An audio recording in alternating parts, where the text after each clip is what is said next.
Yurd FM'de Radyo Vekil.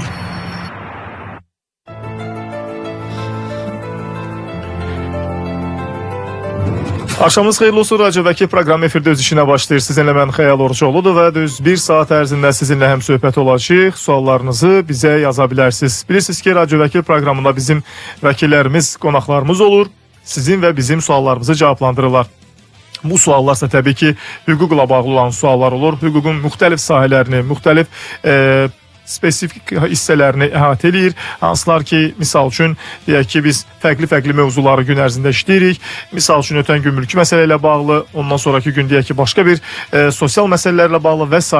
Və bu istiqamətdə olan mövzulardan yola çıxaraq da həmin sahəni daha peşəkar səviyyədə bilən vəkillərə müraciət edirik və onların da işlədiyi, çalışdığı sahələrə uyğun olaraq biz mövzular müəyyənləşdirib sizinlə birlikdə müzakirə edirik. Bugün də bir maraqlı mövzunu, bir spesifik sahəni sizlə müzakirə edəcəyik. Odur ki, sizin də suallarınız varsa elə indidən bizə yaza bilərsiniz. Bugünkü vəkil qonağımıza əvvəlcə təqdim edeyim. Daha sonra keçid alım mövzumuza və sizin yazanacağınız nömrəni filan xatırladacağım. Bilənlər bilir, bilməyənlər üçün də bir xatırlatma olsun. Oktay Şeydabəyov, Vəkillər Kollegiyasının üzvü, bizim bugün qonağımızdır. Xoş gəlmisiniz, salamlayırıq sizi. Axşamınız xeyir Xəyal müəllim. Təşəkkür edirəm. Mən də sizi və bütün izləyicilərimizi, dinləyicilərimizi salamlayıram. Bizdə həm izləyici də var, düz dediniz, həm də dinləyici var. Çünki sosial şəbəkələrdə bizi hal-hazırda izləyən izləyicilərimiz var və bizi eyni zamanda Radyo Dalğada Yurd FM-in 90.7 tezliyində bizi dinləyən dinləyicilərimiz də var. Dinləyicilərimiz üçün nömrələrimizi xatırladım. Yeri gəlmişkən izləyicilərimiz elə bu nömrəyə yaza bilərlər, fərq etmir. İstəsələr sosial şəbəkələrdən, istəməsələr də elə necə deyərlər, WhatsApp üzərindən fərqi yoxdur, öz suallarını göndərə bilərlər. Suallarınızı yazın, bizə göndərin. 099 6 907 907 bizim WhatsApp nömrəmizdir. Bu nömrədə suallar, qeyd edim ki, yazılı formada qəbul olunur. Çünki bəzən olur ki, səsli formada da suallar göndərilir. Ona görə də çalışın ki, suallarınızı yazılı formada bizə ünvanlayasınız. Biz də həmin sualları cavablandırmaq imkanımız olsun. Bəzən olur ki, səslə göndərirlər və yaxud da ki, zənglə hansısa bir formada efirə qoşulmaq istəyirlər. Bu bizim vaxtımızı çoxalır deyə biz istəyirik ki, daha çox maariflənək, daha çox sual səsləndirək və daha çox dinləyicimizin sualına, onları maraqlandıran məsələyə aydınlıq gətirək. Bugün nədən danışacağıq? Spesifik bir sahəni müzakirə edirik, həm də həm bu sahə ilə bağlı, eyni zamanda digər məsələlərlə bağlı da sualınız varsa bizə yaza bilərsiniz. Sualımız belədir. Daha doğrusu mövzumuz bugün sığorta ilə bağlı olacaq. Çünki sığorta da bugün həyatımızın ayrılmaz bir hissəsidir. Avtomobil alarkən və yaxud da ki, hansısa bir əmlaki və s. məsələləri görürsünüz ki, sığortalayırıq. Amma görürsünüz ki, müəyyən sığorta məsələsində hansısa bir nüansda, hansısa bir məqamda ya işimizə yarayır, ya da görürsünüz ki, bir çətin bir vəziyyətə düşürük. Sualı belə qoyduq. Ümumilikdə sığorta bugün bizim üçün, necə deyirlər, etibarlıdırmı? Yəni vətəndaş üçün sığorta nə qədər etibarlıdır? Bax, bu etibarlılıq məsələsi ilə bağlı olan hissiyə indi Oktay bəy bir aydınlıq gətirəcək. Daha sonra keçid alacaq digər məsələlərdə. Buyurun, sığorta nə qədər etibarlıdır bax bizim üçün? Bir də axşamınız xeyir. Hamını salamlayıram. Çox gözəl sualdır bu.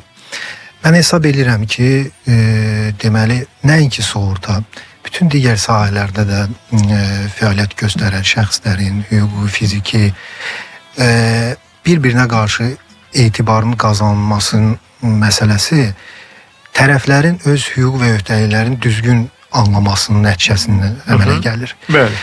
Misal üçün bildiyiniz kimi bugünkü gündə ən geniş yayılan sığorta sinifi, sığorta növü və həm hadisələr baxımından, həm ictimaiyyətin xəbərdar olduğu sahə baxımından icbari sığortadır. Bəli. Lakin buna baxmayaraq bugünədək əksər hallarda hadisə baş verdiyi anda tərəflər hansı sığortaya müraciət olunması, niyə məhz o sığortaya müraciət olunması məsələlərlə bağlı özlərinə açıq cavab verə bilmirlər.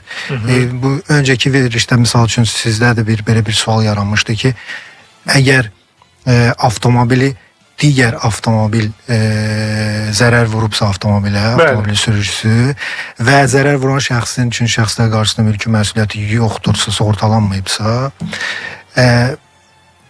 zərər çəkmiş şəxs mülki məsuliyyətini sığortalanmış olmasına baxmayaraq Bir mülki iddia necə edilir ki, həllə bəli, mən sığorta ödənişini ala bilmirəm Bəli. və niyə ala bilmirəm, onda bu sığorta nəyə lazımdır və s. və ilaxır. Bu şəxsdə bir fikir formalaşır ki, bəs sığorta lazım deyil, Və ya etibarlı etibarlı itirir deyil. Bəli. və ya hesab edir ki, artıq sığorta bizi yəni icbari olduğu üçün məcbur eləyirlər, ödəniş edirik, amma yəni nəticə nə oldu? hadisə baş verdiyi halda Bəli. mən sığortadan faydalana bilmirəm. Bu əsla belə deyil. Çünki dediyim kimi şəxs konkret bilməlidir ki, üçüncü şəxslər qarşısında mülki məsuliyyət sığortası nə üçündür? Bu sığorta növü həmin şəxsin idarə etdiyi və sığorta müqaviləsinə qeyd etdiyi nəqliyyat vasitəsinə bağlı deyil. Yəni onunla bağlıdır, lakin o nəqliyyat vasitəsi idarə etdiyi halda digər şəxslər vurulmuş zərərin qarşılanması ilə bağlıdır. Yəni mənim vurduğum zərər. Bəli, bəli. Yəni həmin maşını idarə edən şəxs digər şəxsə zərər vurubsa, Bəli. o zərəri ödəyir sığorta şirkəti. İndi burada bir məsələ var ki, bir neçə ildə artıq bu hadisələrin təmizlənməsi qaydası dəyişib. Ona görə ola bilər bir əlavə çaşqınlıq yaranıb vətəndaşlarda, amma Bəli. bu dəyişmə, bu yəni işin icrası qaydası bir mənalı olaraq sığorta şirkətinin yox, sığortalıların və faydalanan şəxslərin marağındadır. Çünki o qayda tətbiq olunandan sonra iş icrası, yəni müddət, hansı müddət ərzində iş icra olunur, kəskin azalıb, eyni zamanda Bəli. hadisə nəticəsində vurulmuş zərərin qiymətləndirilməsi ilə bağlı narazılıqlar da kəskin azalıb.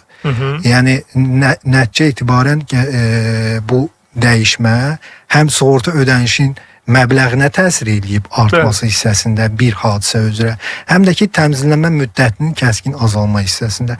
Ona görə birinci növbədə hər bir şəxs tərəflərin dediyim kimi hüquq və öhdəliklərini dəqiq özü üçün anlayıb dərk etməlidir ki, yəni etibarsız kimi görsənən bir mənzərə yaranmasın. O baxımdan Siz deyirsiniz ki, sığorta yəni etibarlıdır, ona güvənmək lazımdır. Sadəcə olaraq sığorta nəyi sığortaladığını bilməliyik bir növə, nəyimizi sığortalayıb və yaxud ki, hansı məsuliyyətimizi sığortalayıb, düzdürmü? Bəli, bəli. Yəni sığorta müqaviləsindən irəli gələn tərəflərin hüquq və öhdəliklər hansıdırsa onu bilmək lazımdır və hansı halda hansı sığorta şirkətinə və yaxud digər şəxslərə müraciət edib vurulmuş zərərin ödənilməsini tələb etmək lazımdır. Bu hissələrə yəni daha həssas və diqqətlə yanaşılmalıdır ki, bu kimi hallar yaranıb, yəni belə mənzərələrlə üzləşməyək. Üzləşməyək deyə. Yeri gəlmişkən həm mövzumuzla bağlı, həm də mövzumuzdan kənar suallar da verə bilərsiniz. Mülki məsələlərlə bağlı suallar da ünvanlaya bilərsiniz. 099 6 907 907 bizim WhatsApp nömrəmizdir. Bizi hal-hazırda həm Yurd FM-in, eləcə də Vaxt Medianın YouTube və TikTok kanallarında da canlı izləmək mümkündür. Oradan da suallarınızı göndərin. Biz burada cavablandıraq və birlikdə hüquqi maariflənək. Necə deyirlər, bir maariflənməyimiz artsın bu sahə ilə bağlı və eləcə də 099 6 907 907 WhatsApp nömrəsinə gələn suallar var.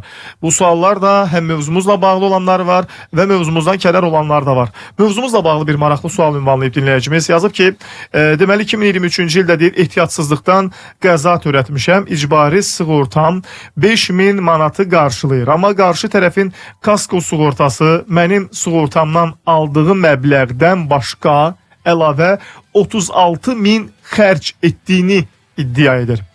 3-4 məhkəmədən özəl ekspertizadan sonra qiyməti 14.000-ə indirmişdilər. Amma mənim fikrimcə dəymiş zərər maksimum 7-9 min aralığında olub. Sonuncu məhkəmədə mən 14.000-ə olan narazılığımı bildirdim. Yenidən özəl ekspertiza təyin olunacağını bildirdilər. Sizcə bunun tam dəqiqliyini necə edim? Və qeyd edib ki, həmçinin qarşı tərəfin kasko sığortası məndən 5.000-dən əlavə bu məbləği ödəməyimi tələb edir. Yəni 5.000-dən başqa sən indi o 14.000-i də ödəməlisən, mən burada xərcə düşmüşəm deyib şəxsdən tələb edir. Buyurun.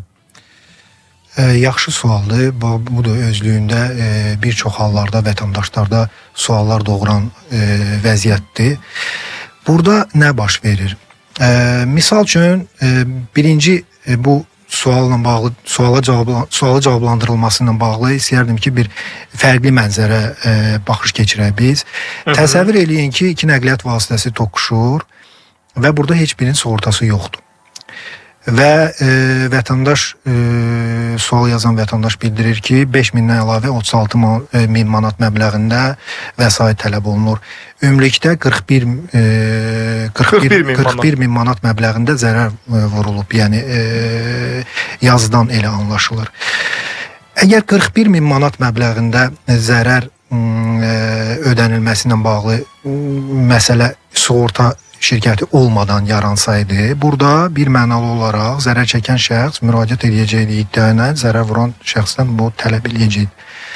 Və 41.000 manat məbləğinin formalaşması, bu yəni havadan formalaşmır da, zərər çəkən şəxs yəqin ki, hər hansı bir təmir emalatxanasına müraciət edir və yaxud da bir qiymətləndirici ekspertə, bugünkü gündə bu kimi məsələlərlə bağlı qiymətləndirmə palatasının üzvü olan hüquqi və fiziki şəxslər bu səlahiyyətlərə malikdirlər.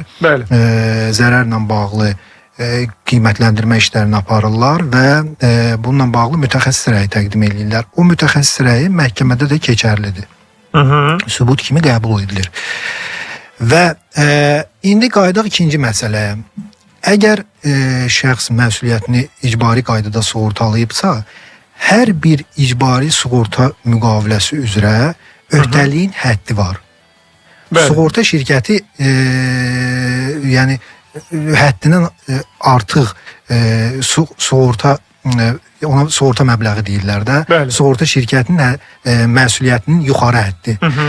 Bir hadisə üzrə əmlaka dəymiş zərər 5.000 manat məbləğindədir. Və 5.000 manatdan yuxarı hissəsini icbari sığorta növü üzrə öhdəlik qəbul etmiş sığortaçı ödəniş edə bilməz.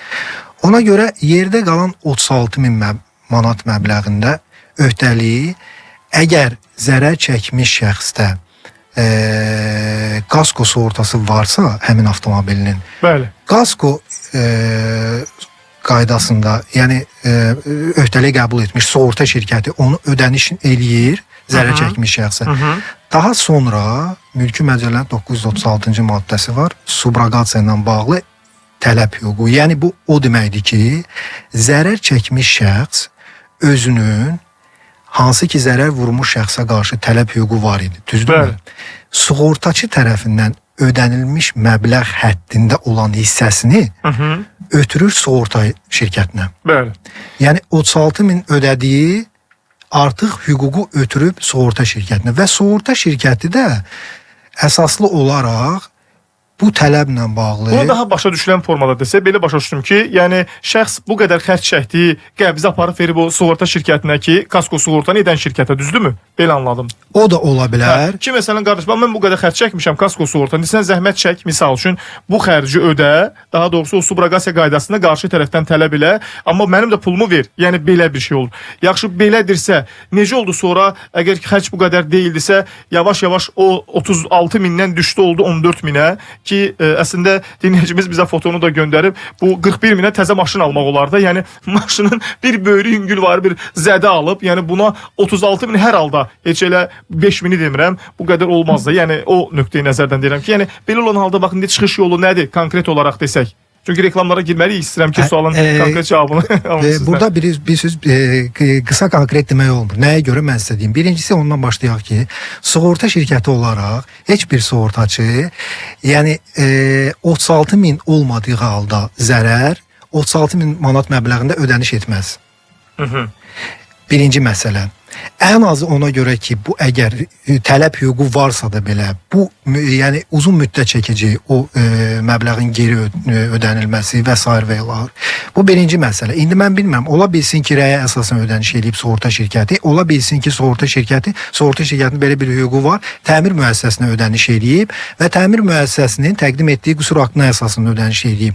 Kasko sığorta növü üzrə sığorta müqavilələrində rəsmi servis təminatı nəzərdə tutula bilər və belə olduğu halda sığorta şirkəti öz üzərinə öhdəlik götürüb ki, sığorta predmeti olan nəqliyyat vasitəsinə zərər dəydiyi halda təmir işləri yalnız və yalnız həmin markanın Azərbaycan Respublikasında rəsmi nümayəndəliyində aparılacaq. Aynen. O rəsmi servislərdə siz bilirsiniz ki, Qiymətə kəllə çarxı olur. Yox, kəllə çarxı deməzdim. Baha olur da, yəni adi yerlərdən. Digər belə deyək də indi Xəyal müəllim, hər hansı bir boksda olunan təmirlə rəsmi servisdə olunan təmiri müqayisə etmək məncə düzgün olmaz. Ola bilər ki, o boksda çalışan usta bəlkə də təcrübəsi daha çoxdur, amma bu xüsusi texniki avadanlıqlar, xüsusi boyalar və belə deyək də instrumentlər, onlarla bağlı alətlər və bunların xərci rəsmi o ən azı əlavə dəyər vergisi və s. və lahır nəticədə gəlir bu məbləğdə form. O ki qaldı məbləğ növbəti mərhələdə endirilməsi ilə bağlı bu məsələlər mən elə başa düşürəm ki, məhkəmə icraatında olduğu anda baş verib, mərhələdə baş verib və burada bildiyiniz kimi bugünkü gündə öncə qeyd etdiyim kimi bu kimi hallarla bağlı qiymətləndirmə palatasının üzvü olan mütəxəssislər tərəfindən rəy verilir. Düşə bilərmi yəni məsələn yeni qiymətləndirmədə? Ola bilər ki, düşə bilər. Nəyə görə? Çünki burada bir neçə amillər rol oynayır. Burada aşınma məsələsi ola bilər ki, illərlə istismarla bağlı aşınma dərəcəsinin tətbiq olunub olunmaması, ödənilmiş ƏDV məbləğinin bəzi hallarda görürsünüz ki, qiymətləndiricilər nəzərə almır. O da 18% həddində məbləği artır, 118 artım deməkdir, bu az məbləğ deyil. Digər məsələlər ola bilər ki, misal üçün qiymətləndirici hesab edir ki, hansı bir ehtiyat hissəsi dəyişilməli deyildi, təmir oluna bilərdi, onun təmir xərci dəyişilmə xərcindən qat-qat aşağı olduğu üçün ümumilikdə məbləğ azalmışdı. Bir mənalı buna münasibət bildirib cavab vermək çətindir, amma əlavə, təkrar, komisyon ekspertizalar keçirilə bilər və həmin ekspertizaların nəticəsində daha öncə keçirilmiş ekspertiza, yəni qiymətləndirmə rəydən fərqli olan məbləğ çıxara bilər. Aydındır. Reklamlara keçid alacaq, qayıdacaq, sonra müzakirələrimizi davam etdirəcək. Dinləyicilərimizdən gələn suallar var, onlara da cavab verəcək. 099 6 907 907 bizim WhatsApp nömrəmizdir. Siz yazın, biz də buradan səsləndirməyə çalışaq.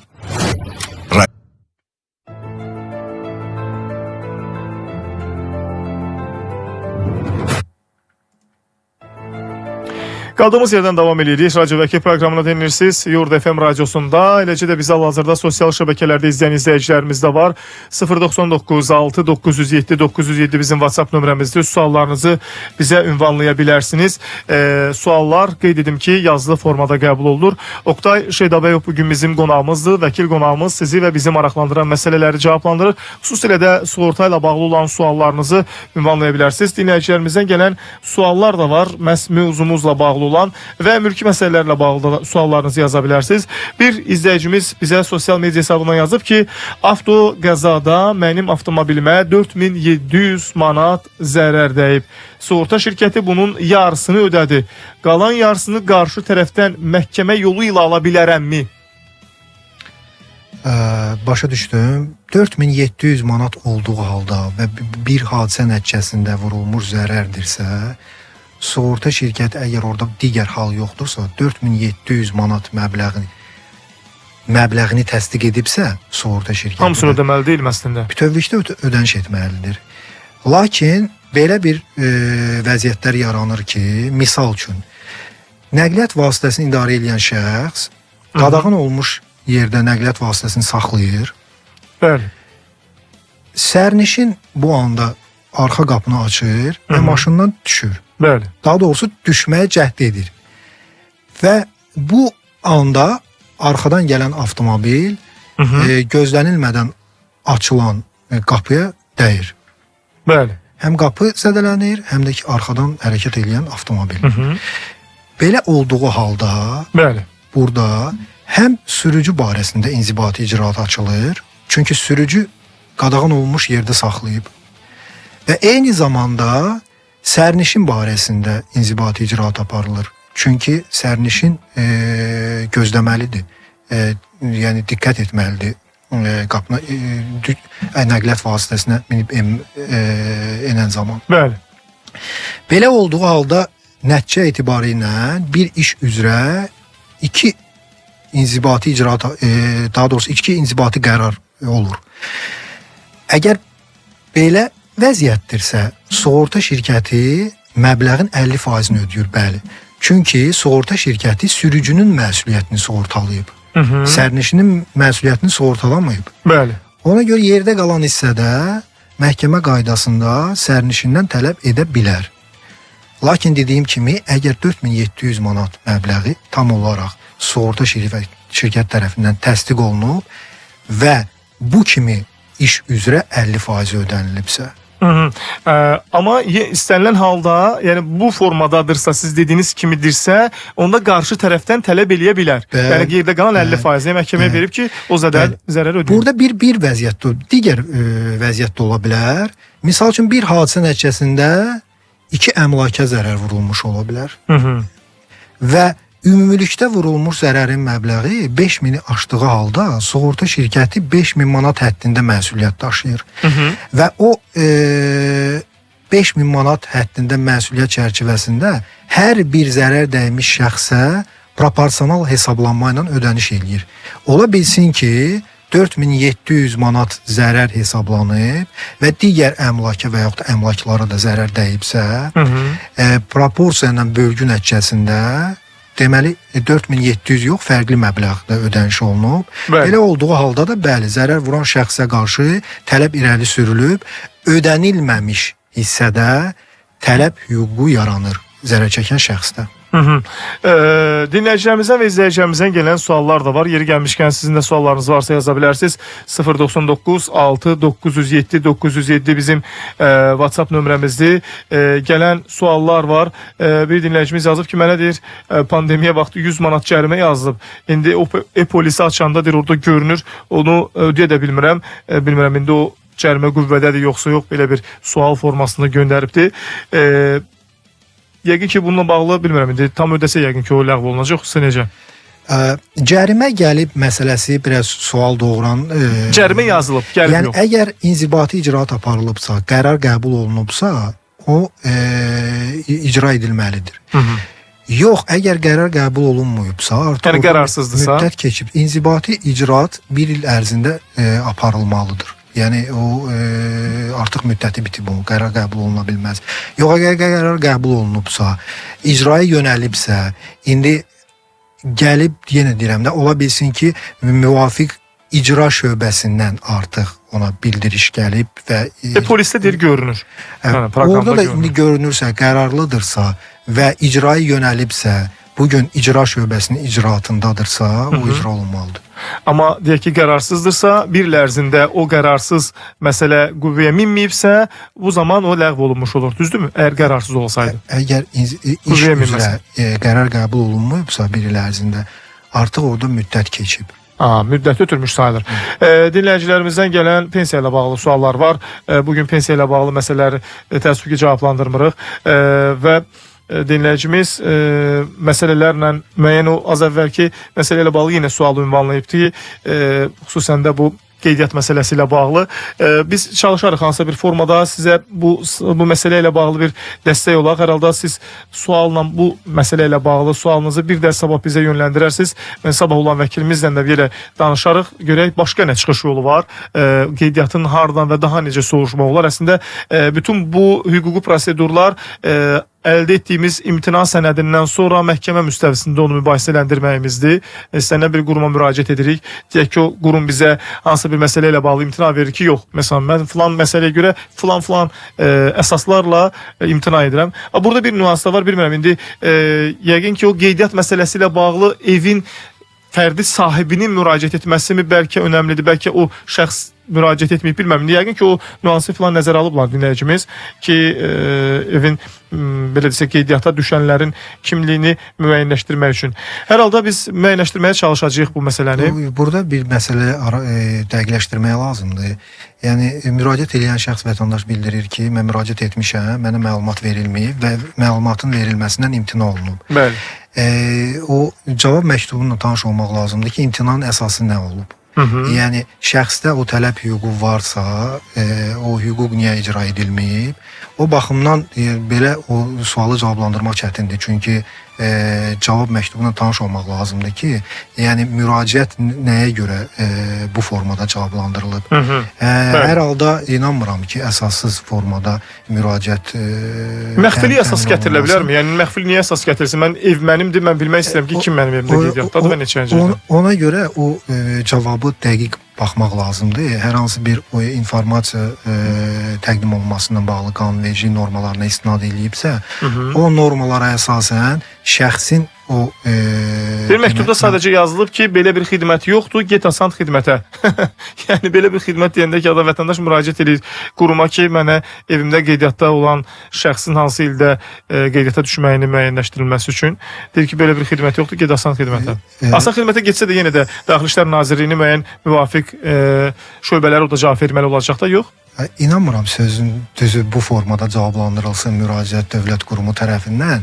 Ümumiyyətlə dövlət qurumlarına edilmiş hər hansı bir müraciətlə bağlı əgər həmin məsələnin araşdırılması və cavablandırılması müraciət olunmuş qurumun səlahiyyətində deyilsə, əksər hallarda ya dövlət qurumu vətəndaş müraciətləri haqqında qanun normalarına istinadən vətəndaşa məlumat verir ki, bu kimi məsələlərlə bağlı hansı orqana müraciət olunmalıdır və yaxud da həmin müraciəti göndərir müvafiq səlahiyyətli orqana. Bəli. O məktubun surəti də müraciət müəllifinə göndərir ki, o müraciət edən şəxs xəbərdar olsun ki, onun müraciəti müraciətinə baxılmalı olan orqan müraciət etdiyi orqan deyil,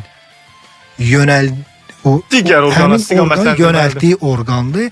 Yəni bundan sonra bu müraciətlə bağlı suallar həmin orqana yönəlsin. Yəni proses bu formada gedir və əksər hallarda ən azından mənim təcrübəmdə mən belə bir cavabla rastlaşmamışam və 099 nömrəni qoy, xatırladım, dinləyicimiz göndərsin o məktubun şəklini, biz ən azından o foto ilə bir görək, tanış olaq, görək məsələ nədən ibarətdir. 099 6 907 907 bu elə bütün dinləyicilərimiz üçün səsləndirdiyimiz nömrədir. Bu nömrəyə öz suallarınızı yaza bilərsiniz. Elə dinləyicimiz də həmin məktubun fotosunu göndərsin, biz bir müzakirə edək, görək ümumiyyətlə bu məsələni necə həll etmək olar. Əslində bir dinləyicimiz məsələn uzun müddətdir ki, bizə yazır ki, mən havada qalmışam, adam pasportla bağlı sənədi yoxdur faktiki olaraq, vaxt bitib, hər yana da müraciət edir, düşür, qeydiyyata düşməyə yer yoxdur ki, adamın adına hansısa bir yerə qeydiyyatdan yola çıxaraq bir belə deyim, yəni şəxsiyyət vəsiqəsi verir, fin kod yox, heç nə yox, yəni Azərbaycan vətəndaşı olaraq bir vətəndaş kimi qalıb arada, belə nüanslar olur bəzən. Təəssüf ki var, bunu da hardasa reallıq bundan ibarət, yəni ola bilər, indi biz deyirik ki, müəyyən bir inanmırıq filan yerdə filan cür olsun, amma təəssüf ki olur bəzən. Bir dinləyicimiz sual ünvanlayıb, deyir ki, 27 fevral 2026-cı ildə keçirilmiş məhkəmədə hakimin qərarı neçə müddətə bilinir? Mənə bir neçə günə qərar bilinəcək deyilib bildiriş vasitəsilə. Qərar eləyib ki, fevralın 27-sində olub məhkəmə prosesi, belə başa düşdüm və deyilib ki, qərar bildiriləcək, amma məhkəmədə qərar elan edilməli deyil mi? Adətən necə olur qaydalar? Qərar deyildikdə yəqin ki, mülki iş üzrə qətnamədən danışır vətəndaş. Burada bəli, yekunda elan edilir nəticə hissəsi, hətta çıxarış da götürə bilər tərəflər nəticə hissəsindən dərhal. 10 iş gün ərzində qətnamə yerləşdirməlidir. Yəni bugün artıq o müddət də ötürülməyib, 27 fevraldırsa zaten bugün ayın 11-i həmin müddətdə ötürülməyib. Amma hər bir halda bir söz bugün biz gərək məhkəmə iş yükünü də nəzərə alaq və hər hansı bir gecikmə olubsa bunu əlaqə saxlayıb telefon vasitəsindən də məhkəmə bir xatırlama vermək olar ki, bəs qətnaməyə yerləşdirməsi ilə bağlı. Bu adətən nə qədər, qaydalarda neçə müddətdir, bir ay ərzində, yoxsa necə?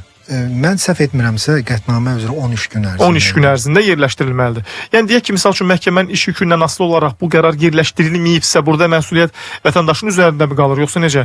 Deyək ki, misal üçün 11-ci gündə hələ də yerləşdirilməyib, birdən də məhkəmə desən ki, hə, vaxt ötürmüşük, biz də o müddəti keçirmişik, ona görə ötürmürük. Belə bir məsələ ola bilərmi məsələn, yoxsa? İstənilən halda mülki prosessual məcəllə yerləşdirdiyi andan təqdim edildiyi, yəni təqdim edilmədə əgər elektron qaydada, elektron kabinet varsa şəxsdə, həmin kabinetə yerləşdirdiyi andan təqdim olunmuş hesab edilir. Həmin andan etibarən müddətin axının hesablanması başlanır. Dinləyicimiz deməli bizə həmin o fotonu göndərdi. Hansı ki az əvvəl o qeydiyyatla bağlı olan məsələ ilə bağlı. Orada qeyd olunub ki, arayışı əldə etmək üçün Asan Xidmət Mərkəzlərindəki qeydiyyat və şəxsiyyət vəsiqəsi xidmətlərinə müraciət edə bilərsiniz. Yaxşı, siz o Asan Xidmətə də deyirsiniz, müraciət etdiniz. Oradan nə cavab gəldi? Ya bax, o da maraqlıdır. Burada istiqamətləndirilibsə əgər. İstənilən halda bunu zəhmət olmasa yadıma salarsınız. Mən ümumilikdə bir məsələ ilə bir araşdıraq görək, bu məsələni necə yoluna qoymaq olar, necə həll etmək olar. Hər halda burada sənəddə qeyd olundu. Mən də detalları tam oxumadım ki, müəyyən sənədində məxfilik məsələsi var. Deməli, digər suallar da var. Suallar nədən ibarətdir? Həm mövzumuzla bağlı olan suallar var, onu da deyim. Həm də mövzumuzdan kənar olan suallar da var. Deməli, deyir ki, mənim avtomobilim az əvvəl bu sualı dinləyicimiz daha əvvəldə soruşmuşdu, amma indi sırf mövzudur deyə bir də ünvanlayıb bu sualı. Fikirləşəm ki, niyə də yox. Deyir, avtomobilim Çin maşınıdır, onun ehtiyat hissəsi xarab olmuşdu. Usta lazım olan ehtiyat hissəsini xaricdən gətirdim, düzəldim dedi. Ehtiyat hissəsi gətirildi, amma avtomobil yenə həmənki vəziyyətindədir. Yəni düzəldilməyib. Başqa servis isə düzəltmək üçün əlavə ödəniş istəyir. Mən ustanı məhkəməyə verə bilərəmmi? Mənə dəyən ziyan, zərəri ödəməsi üçün 3000 manat xərcim çıxıb, pulumu ala bilərəmmi məhkəməyə versəm?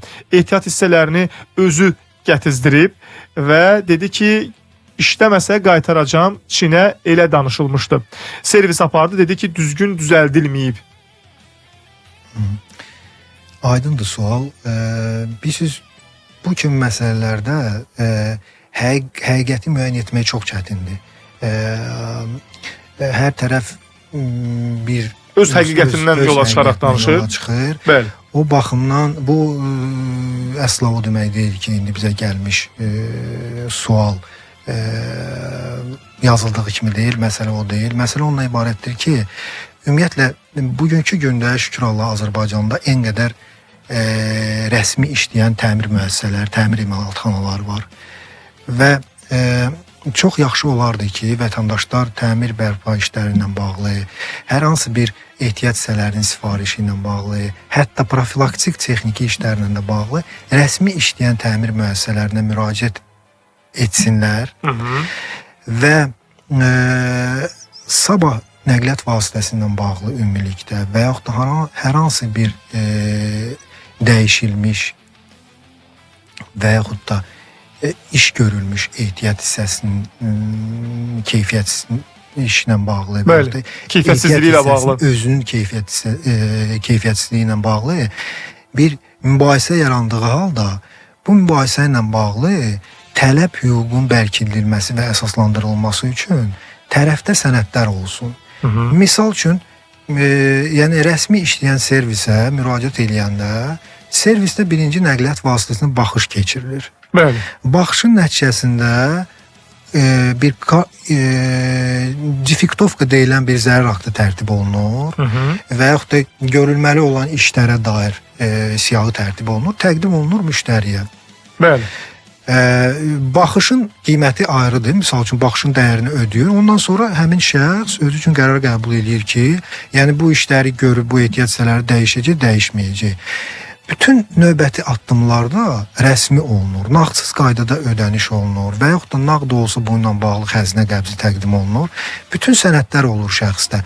O sənədlər olduğu halda gələcəkdə yarana biləcək mübahisə ilə bağlı tələb hüququn reallaşdırılmasını və məhkəmə qaydasında sübut eləyib nəticə əldə olunması, yəni perspektivi çoxdur. Yəni mümkündür. Yəni qısaca desən, yəni məhkəməyə müraciət etsə, bizim dinləyicimiz deyək ki, əgər bütün sübutlar varsa mümkündür. Mümkündür ki, qalib gəlsin və dəymiş zərəri təmin edə bilsin. Düzdürmü? Yəni keyfiyyətsiz iş nəticəsində olmasını və yaxud da sifariş olunmuş ehtiyat hissəsinin keyfiyyətsiz olmasını və yaxud da bir hansı bir həmin servisin və yaxud servisin işçisindən asılı olan məsələ ilə bağlıdırsa bu vurulmuş zərər, bilmənalı, bunun təsdiqini tapan sənədlər varsa mümkündür. Yəni bir növ sübuta yetirmiş olarsa mümkündür. Dinləyicimiz az əvvəl soruşdu ki, o qərar hara yerləşdirilir? O az əvvəl biz dediyi məhkəmə qərarı hansı ki, fevralın 27-sində qəbul olunur. Onu hardan deyir baxın? Əgər şəxsdə elektron məhkəmə informasiya sistemində şəxsi kabinet varsa, o şəxs öz asan imzası ilə və yaxud da elektron imza ilə və yaxud sima imza vasitəsilə daxil olub şəxsi kabinetdə asanlıqla bütün sənədləri görə bilər. Məhkəmə və tərəflər bütün sənədləri elektron qaydada aparılan iş. Mayqovazda falan görə bilər? Bəli, yox, Mayqovazda yox. Elektron məhkəmə. Elektron məhkəmə. E-məhkəmə. Öz pini ilə falan girsə orada görə biləcəkmi? Orada gərək şəxsi kabinet yaradılsın ilk öncə. Əgər şəxsi kabinet varsa, bəli, oradan görəcək. Yoxdursa yaradılandan sonra görəcək. Amma yoxdursa və yoxdursa o sənəd ona poçt vasitəsilə gəlməlidir. Yəni sənəd gəlib elə çıxacaq. Yəni ondan narahat olmasın. Onu nəzərə almaq lazımdır. SMS-lə də bəzən göndərilir, yoxsa qərar SMS-ə göndərilmir? Yox, SMS-lə bildiriş xarakterli məlumatlar göndərilir. Bu iclaslarla bağlı olan məlumatlardır ki, harda, hansı tarixdə, hansı zalda, hansı işlə bağlı iclas keçiriləcək və şəxs kim qismində dəvət olunur iclasa? Reklamlara keçdələcək, ardınca da iftar vaxtı olacaq və istərdim ki, reklamlara keçdələr. Daha sonra buradan hal-hazırda bizə yazılan suallar var, sosial media hesabları üzərindən qaydacaq və müzakirəmizi davam etdirəcək. Hələ Radyo Vekil Yurd FM'de devam edir. Qaldığımız yerdən davam edirik. Radyo Vəkil proqramını dinləyirsiniz və qeyd edim ki, reklamları dinlədik. Reklamlar yekunlaşdı. Birazdan da iftar vaxtımız olacaq. Amma gələn suallarımız da var. Dinləyicimiz soruşur ki, 4 martda məhkəmə olub və qətnamə çıxarılıb. Nə vaxt elektron məhkəmədə şəxsi kabinetdə yerləşdiriləcək? 10 iş günü dediniz deyəsən, hə? Buyurun. Sözün açığı təcrübədən mən müddətin ötürülməsi hallarından rastlaşmamışam.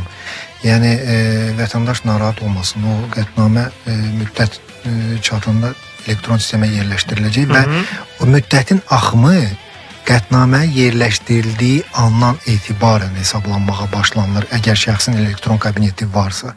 Yəni şikayət müddəti əgər indi birinci instansiyanın qərarıdırsa, qətnaməsidirsə, 30 gün müddətində şikayət hüququ var da şəxsdə. Bəli. Və o 30 günün hesablanması başlanılır təqdim edildiyi andan. Yəni o deməkdir ki, şəxsin elektron kabineti varsa, elektron kabineti yerləşdirildiyi andan. Yəni yerləşdiriyi andan etibarən 30 gün ərzində şikayət edə bilər. Bir dinləyicimiz soruşur ki, bank vətəndaşa kredit verən zaman vətəndaşın adına olan pay torpağını girov götürə bilərmi? Yəni burada vətəndaşın adına olan pay torpağını deyir, girov kimi götürə bilərmi? Herhalde bunu yəqin ki bankla... Bu torpaq onun hansı mülkiyyətindədir, xüsusi mülkiyyətindədir, birgə mülkiyyətindədir, paylı mülkiyyətindədir, o hissələrə bir münasibət bildirmək lazımdır, dəqiqləşdirmək lazımdır. Əgər paylı mülkiyyətdədirsə, ona aid olan pay hissəsində bu predmet ola bilər. Aydındır. Əks halda onun payında deyilsə və yaxud da ki, ona aid deyilsə, onu predmet kimi... Aydındır ki, o xüsusi hüququ yoxdursa, o torpaqla bağlı, onu girov qismində bank götürə bilməz. Götürə bilməz. Bu məsələləri yer gəlmişkən banklar kifayət qədər yaxşı bilirlər. Nə mənada? Əgər o belə əmlakın bank üçün predmet dəyəri yoxdursa, onsuz da ona belə iddia qaldırmır. Yəni adətən o məsələləri onda kifayət qədər peşəkar hüquqşünaslar işləyirlər və varsa onda onu artıq predmet kimi mübahisələndirmək üçün və yaxud da ki, sabah hansısa bir ödəniş olmazsa onun qarşılığında. Düzdürmü? Yəni bu nüanslar var. Bəli, bəli. O girov predmeti, ən azından o girovun dəyəri bankın tələb məbləği həddində olmalıdır ki, ən azından ki, o girov kimi qəbul oluna bilər. İndi bizə hal-hazırda iftar vaxtı da çox üzr istəyirəm. Qaydacı 90.7 FM. Ruhumuz dincələcək Yurd FM-də. Allahu Ekber, Allahu Ekber. Bakıda iftar vaxtıdır.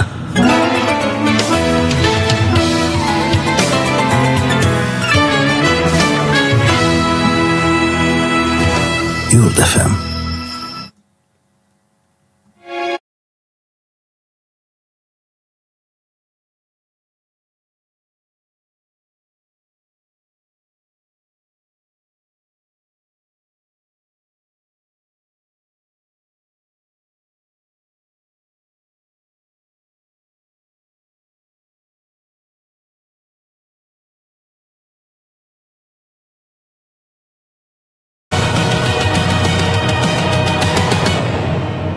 Radyo Vekil Xəyal Orucoğlu'nun təqdimatında.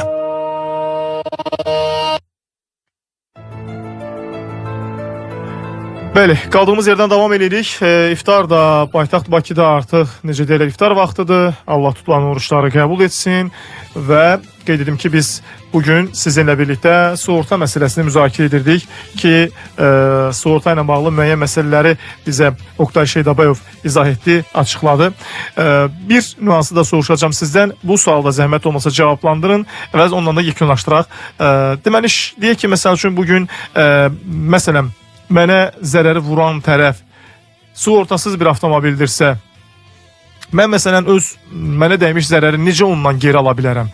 Ancaq deyək ki, sığorta çərçivəsindəmi, yoxsa ancaq hansısa bir formada, nə bilim, məhkəməyə verərəkmi, yoxsa polisə mi verərək? Yəni nədir bunun çıxış yolu? Əgər zərər vurmuş şəxsin Sığortası yoxdur. icbari sığortası mövcud deyilsə, Bəli. bu deməkdir ki, məsuliyyət bütövlüklə həmin şəxsin üzərindədir. Hı-hı. Burada şəxs deyildikdə sırf inzibati xətanı törətmiş şəxs olmaya bilər. Yəni yalnız o olmaya bilər. Misal üçün hüquqi şəxsin balansında olan nəqliyyat vasitəsi ilə bağlı sürücü və hüquqi şəxsin işçisi olduğu şəxsin törətdiyi hadisə ilə bağlı burada hüquqi şəxsin də məsuliyyəti yaranır. Hı-hı. Hüquqi şəxs də məsuliyyətə cəlb oluna bilər və zərərin ödənilməsi öhdəliyi onun üzərinə qoyula bilər. Hökm məcəllənin 1099-cu maddəsi ilə. Ona görə burada biz müzakirə etdiyimiz hadisədə sığortanın üzərinə düşən öhdəliyi yoxdur. Hı-hı. Çünki sığorta şirkətinin təminat verdiyi hal baş verməyib. Hı-hı. Zərər çəkmiş şəxsdir, sığortası olan heç kimə zərər vurmuyor. O baxımdan onun vurduğu zərərə görə öhdəliyi, belə deyək də, ötürmüş sığorta şirkətində öhdəliyi yaranmır. Aydındır. Təşəkkür edir cavabınız üçün. Minnətdar Oktay bəy. Siz sağ olun. Gəldiniz, suallarımızı cavablandırdınız. Sabahda danışacağımız mövzumuz olacaq. Müzakirə edəcəyimiz məsələlər var. Vamik bəy bizim sabah qonağımız olacaq vəkil olaraq. Sizin və bizim suallarımızı cavablandıracaq. Bugün isə Oktay Şeydabayev idi, Vəkillər Kollegiyasının üzvü. Bizim qonağımız sizin və bizim suallarımızı cavablandırmağa çalışdı.